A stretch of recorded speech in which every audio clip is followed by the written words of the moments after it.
my character is kind of it's not anti-technology, but he's the kind that's like, I know it's an artificial intelligence, this simulated nonsense with this soothing voice and this witty banter or whatever. That's algorithms. You know, these are algorithms programmed in. It more feels like he's being conned by it rather than being comforted, which is, it's like, okay, I know that's not conscious.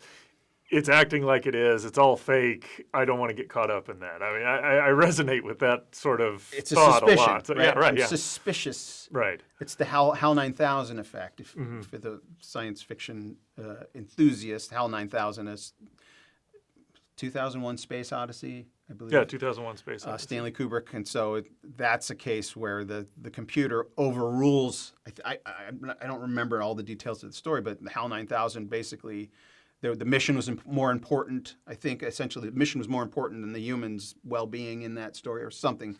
So the HAL 9000 becomes like the villain. Yeah. And so that's an element, and those are common science fiction tropes. That's an element that I wanted in this story, not to force it in, but it happened naturally. He becomes suspicious because essentially the computer determines, my main character has, this is a spoiler, but he has a growth. He has a tumor. And he's brought out of hibernation at a certain point because like he's essential to the mission if he dies before the mission is completed or whatever. So he's brought out, but the computer knows that he can't tell him that he has a tumor because it'll cause greater stress, right? It's the ethical conundrum of when is it okay to lie to a person, right? Right. The hierarchy of virtues, like preserving human life is a higher virtue than truth-telling. Okay. I'm not so... This is a J.P. Moreland. This is J.P. Moreland. This is something I learned through J.P. Well, this is the Moreland. same sort of stuff. I mean, you know, I know I've wrestled with that. It's like, you know, okay, so the Nazis come knocking on your door. Are you hiding somebody in there? Bible says don't lie.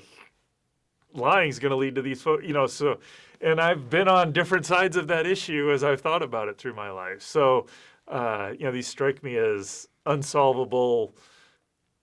I do think in the moment God gives you the direction if you're more interested in following it. I don't know that there's an algorithm that will decide all of that, is my assessment at this point. But the example that I always use, it's not original. I think I read it in one of J.P. Moreland's probably, maybe it was Scaling the Secular City.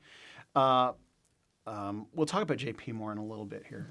He's a theologian, fourth person of the, no, I won't say it. No, that's I was going to be irreverent. But these ethical conundrums, like there are virtues, there are absolutes, but there can be circumstances when they come into conflict. So what's the hierarchy? Which one has priority? And so the example that JP uses is that say you're an EMT and you're responding to a heart attack. Like somebody, you know, this victim has suffered a heart attack.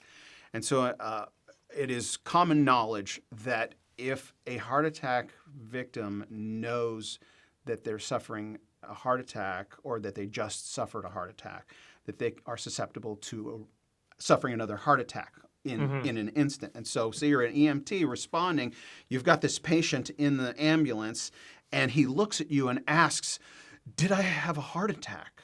There's the moral dilemma, right?